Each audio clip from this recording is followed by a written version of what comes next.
La reconnaissance de Dieu est un sentiment enfoui au plus profond de la conscience de tout être humain. Cependant, beaucoup d'individus forcent leurs intellects à étouffer ce sentiment inné. Ce n'est que dans les situations extrêmes, comme au moment de mourir par exemple, qu'il arrive parfois à se manifester. Combien de fois avons-nous entendu dire que des personnes, au moment où elles ont été confrontées à la mort, ont fait appel à l'aide ou à la protection de Dieu, alors que ces mêmes personnes avaient souvent passé leur existence à nier la présence même d'un Dieu quelconque. And as we have been programmed mentally, intellectually, one must be aware of this being programmed. Like a computer. The programming that we are constantly assaulted by throughout our life conditions us. It programs us to a particular worldview. Is they are absolutely propagandizing the world with all of their theses about the nature of the universe that we live in. Study says the news media have been pushing a gospel of godlessness on the American public. Because this media is here and designed to make sure that they ask no critical questions. To make sure that the only thing that they are concerned about is having a good time. The only thing they're concerned about is filling their bellies. The only thing they're concerned about is acquiring more and more material things. And so that is why today, one of the struggles that you have as young people, that when you want to do different events and you want to talk about real issues, you have the struggle of many of your peers who've been so conditioned in this matrix that they would rather party than listen to the truth. They would rather party and shop and go to the mall than to stand up for issues of justice. They're stuck in the matrix. On entend souvent des gens dire « Je suis athée, je ne crois pas en Dieu. L'univers a été créé par hasard. La vie est une pure coïncidence. » et d'autres qui croient à la théorie de l'évolution. Mais que dit la science d'aujourd'hui à ce sujet? Einstein, en 1936, un jour, a vu apparaître devant lui un enfant, il était à Princeton, et cet enfant lui a demandé « Maître, est-ce que vous croyez en Dieu ?» Et Einstein lui a dit « Je ne te réponds pas tout de suite, mais donne-moi ton adresse. » Et il lui a écrit une lettre. Une semaine plus tard, l'enfant reçoit cette lettre, et je me souviens par cœur de ce qu'il a écrit, donc voici ce qu'il a dit en 1936. « Tous ceux qui sont sérieusement impliqués dans la science finiront par comprendre un jour qu'un esprit se manifeste dans les lois de l'univers, un esprit immensément supérieur à celui de l'homme.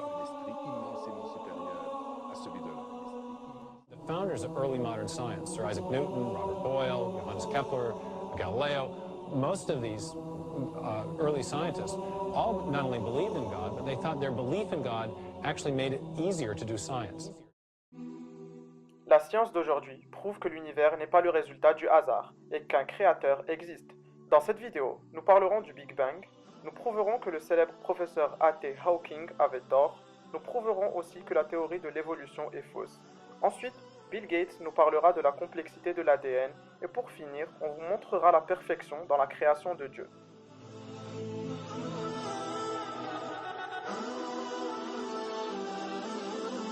About 15 billion years ago, there were no stars in the sky. There wasn't even a sky.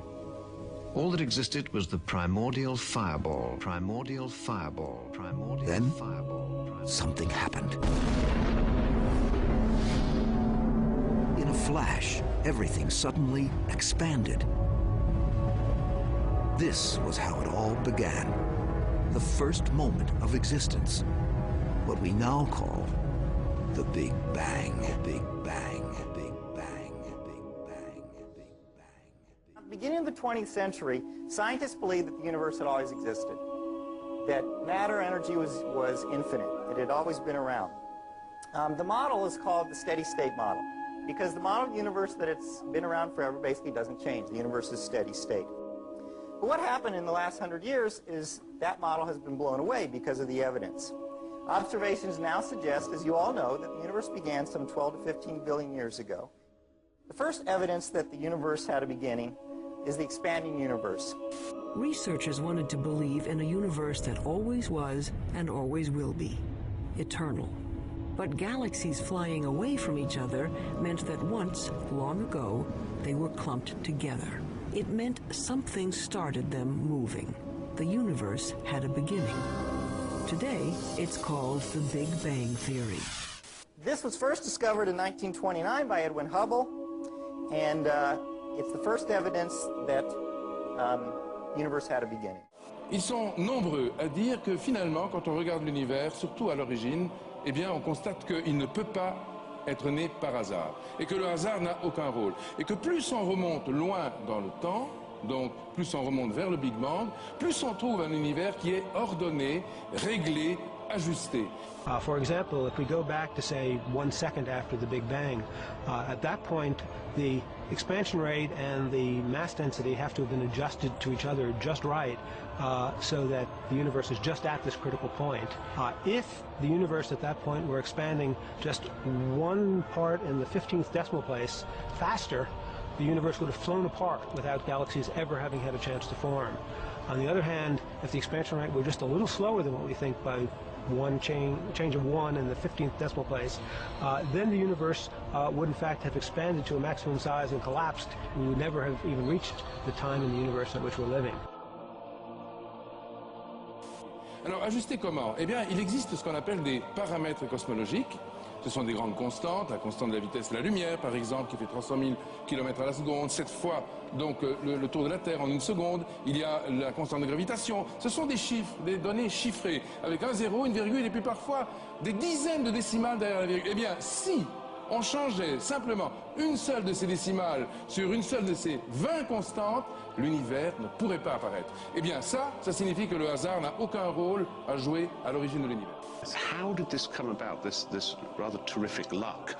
Of course, one of the first explanations that comes to mind is that there was a tuner or a creator, or if you like, God. And obviously for people of a theological disposition, the idea that the fine-tuning is evidence of God, of course, is wonderful. Typically, atheists have said that the universe is just eternal and uncaused. But the astrophysical evidence indicates that the universe began to exist in a great explosion called the Big Bang 15 billion years ago.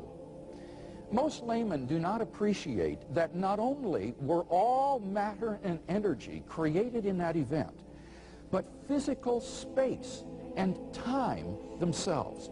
This is of utmost importance, for it implies, as the Cambridge astronomer Fred Hoyle points out, that the Big Bang Theory requires the creation of the universe from nothing.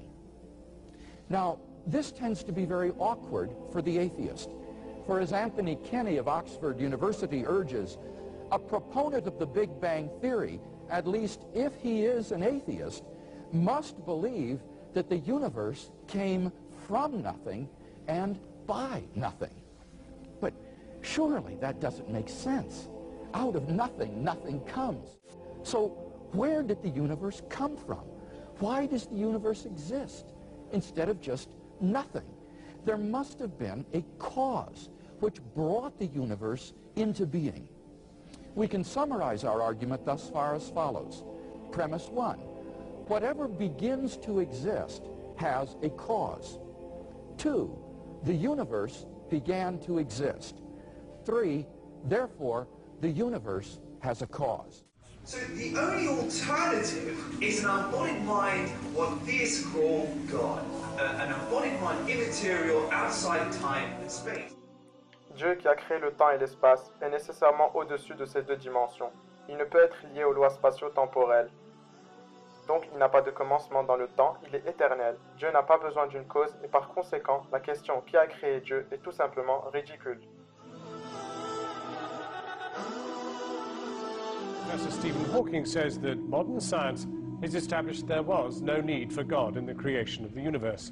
In a new book, Hawking suggests that a theoretical framework known as M-theory can explain how the Big Bang was an inevitable consequence of the laws of physics. According to him, it is the laws of physics, not the will of God, that provide the real explanation as to how the universe came into being. Now, a supernatural being, or God, is an agent who does something. Dismissing such an agent, Hawking ascribes creative power to physical law. But physical law is not an agent.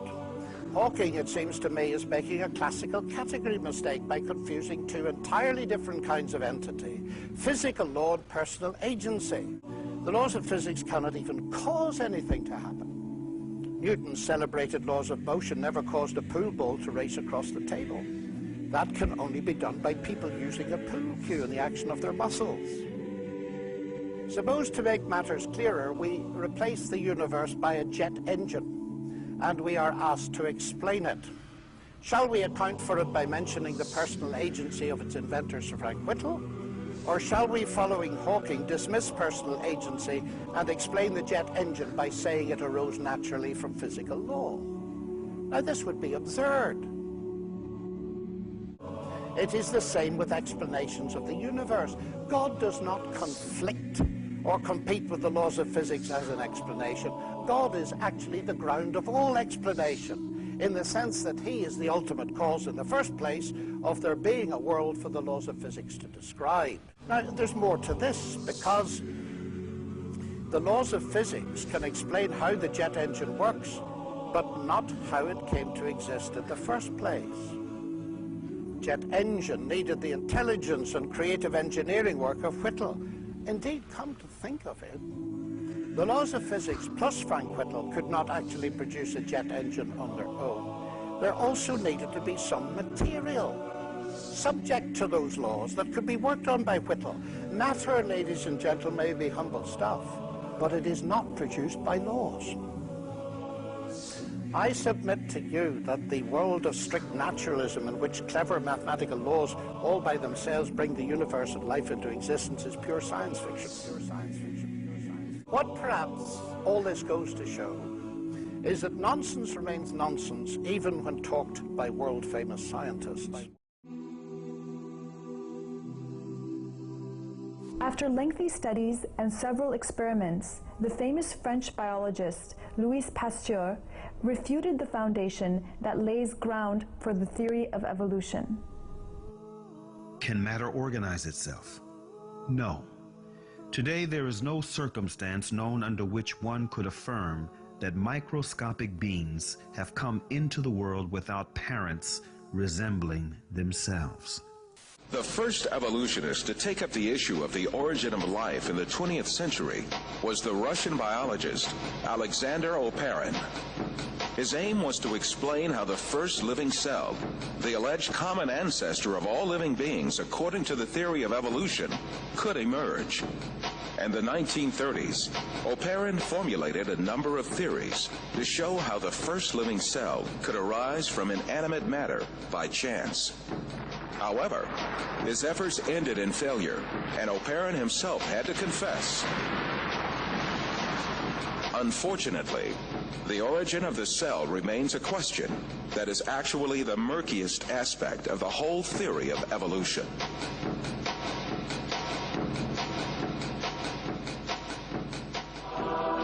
Evolutionists that followed Oparin conducted experiments to find an evolutionist explanation to the origin of life. The most famous of these experiments was conducted by the American chemist Stanley Miller in 1953. Miller obtained a few simple organic molecules by triggering a reaction among gases that he claimed would have been present in the primitive Earth atmosphere. At the time, this experiment was regarded as a scientific proof for evolution. It turned out to be no such thing at all. Later discoveries showed that the gases used in the experiment were very different from the gases that had been present in the early atmosphere of the world.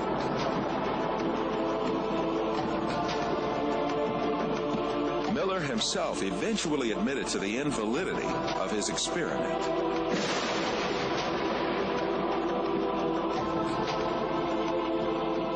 Every evolutionist attempt in the 20th century to account for the origin of life has ended in failure.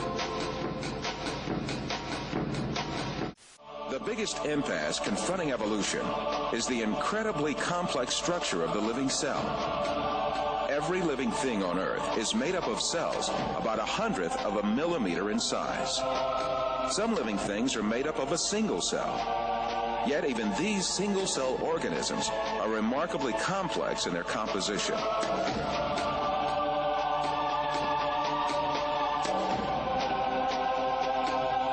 They have complicated functions to survive, and even little motors to move. In Darwin's time, this complex structure of the cell was unknown. With the primitive microscopes of those days, cells appeared to be little more than featureless stains.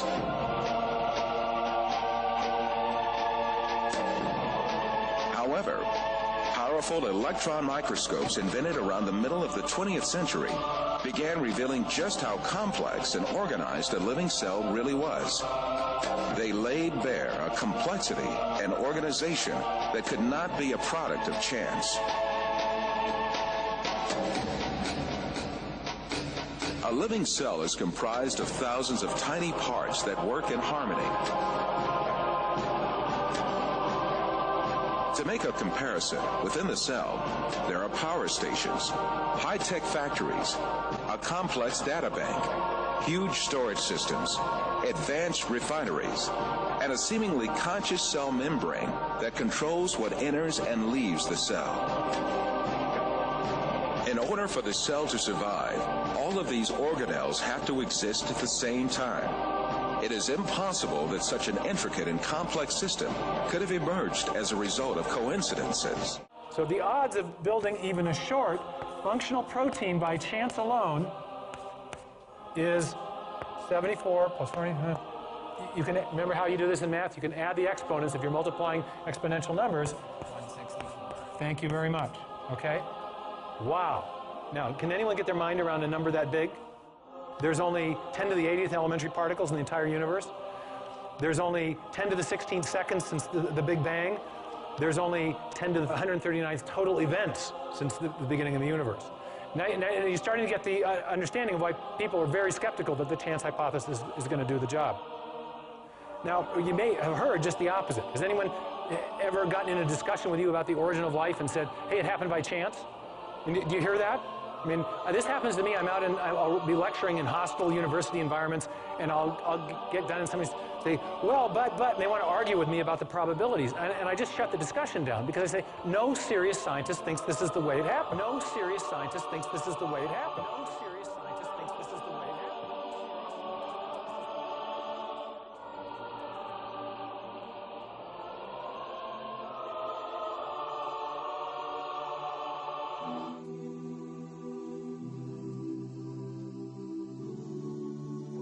Our local hero in Seattle, Bill Gates, says the DNA is like a software program, only much more complex than any we've ever created. And that's a very suggestive remark because we know that programs always come from programmers. And in fact, we know generally that information, whether it's in a computer program or a hieroglyphic inscription or in a headline in a newspaper or a block of text in a book, information always comes from an intelligent source. So when we find information in the DNA molecule, the most logical thing to conclude is that it too had an intelligent source.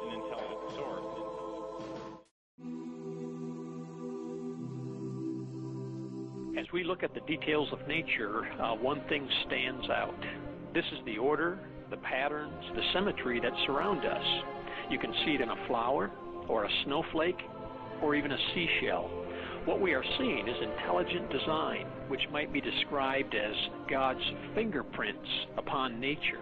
One of the more fascinating math relationships was first described back in medieval times, 8 centuries ago. The scholar's name was Leonardo Fibonacci, an outstanding Italian mathematician. He excelled in many areas, and one in particular. He generated a long list of numbers by, in each case, adding together the 2 previous numbers. You can begin with a 2 and a 3. You add them together and you get 5. Now add 3 and 5 to get 8. Then add 5 and 8 to get 13. The Fibonacci sequence keeps going like this: 2, 3, 5, 8, 13, 21, 34, 55, 89, 144, and so on.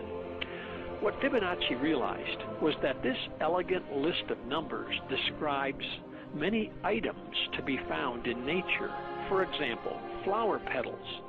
L'exemple des pétales d'une marguerite. Vous dites qu'il n'y a pas de hasard au nombre de pétales d'une marguerite. Non, absolument. Le nombre de pétales de marguerite est en fait inscrit dans un scénario qu'on pourrait qualifier de scénario cosmologique, c'est-à-dire que tout a été prévu au départ et que le nombre de pétales, c'est incroyable. Une seule marguerite avec 27 pétales, ça n'existe pas. Il n'y a pas de pétales, il n'y a pas de marguerite avec 27, c'est pas possible. C'est pas possible. Et le nombre de pétales d'une marguerite est réglé par une loi mathématique qu'on appelle la suite de Fibonacci. Take for example the sunflower. The display of its florets are in perfect spirals of 55, 34, and 21. The sequence of Fibonacci. The sequence of Fibonacci. The sequence of Fibonacci.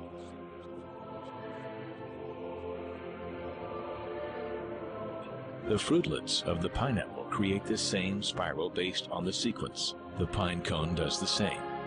As currents move through the ocean and the tide rolls onto the shore, the waves that bring in the tide curve into a spiral that can be mathematically diagrammed onto a plot at the points 1, 1, 2, 3, 5, 8, 13, 21, 34, and 55. Buds on trees, sand dollars, starfish, petals on flowers are formed with this exact same blueprint.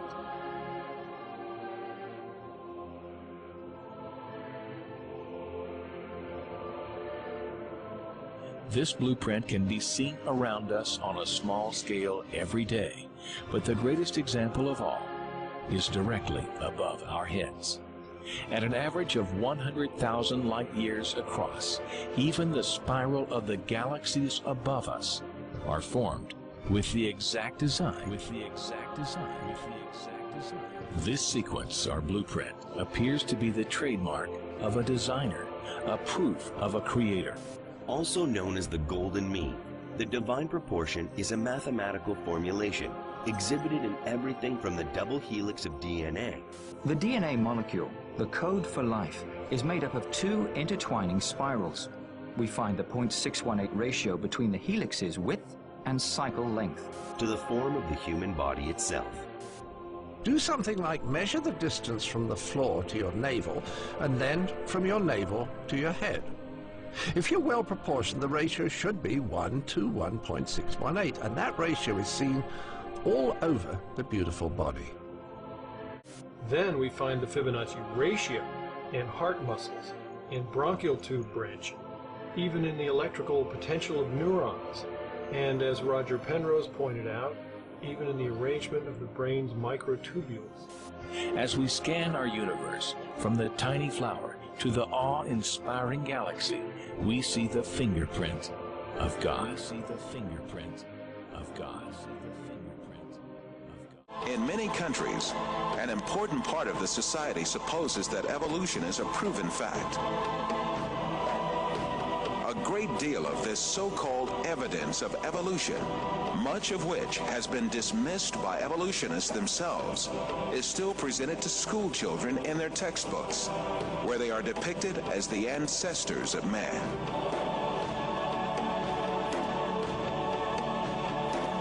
In fact, the truth that the evolutionists try so hard to deny and conceal is there for all to see. Species appeared all of a sudden and perfectly on the earth. That is, they were created. The divine creator, ruling over the whole of nature, created all kinds with their unique and perfect traits. That divine creator is Allah, the one and only God. He is the Lord of the heavens, the earth, and all that is between them.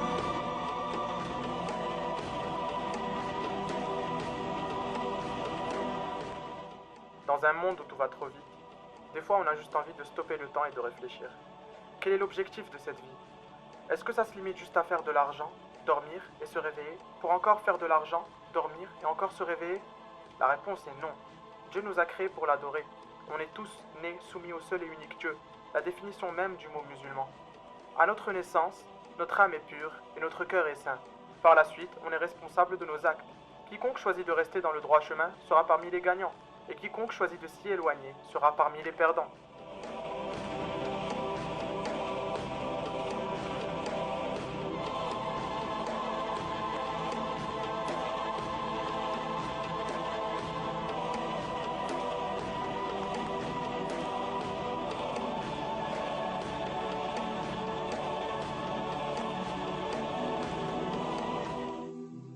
La plupart des vidéos sur ce montage ont été prises dans le documentaire La preuve de l'existence de Dieu, The Science, et je vous invite fortement à le voir au complet sur le www.thescience.fr et n'oubliez pas de visiter le www.facebook.com Open Your Heart.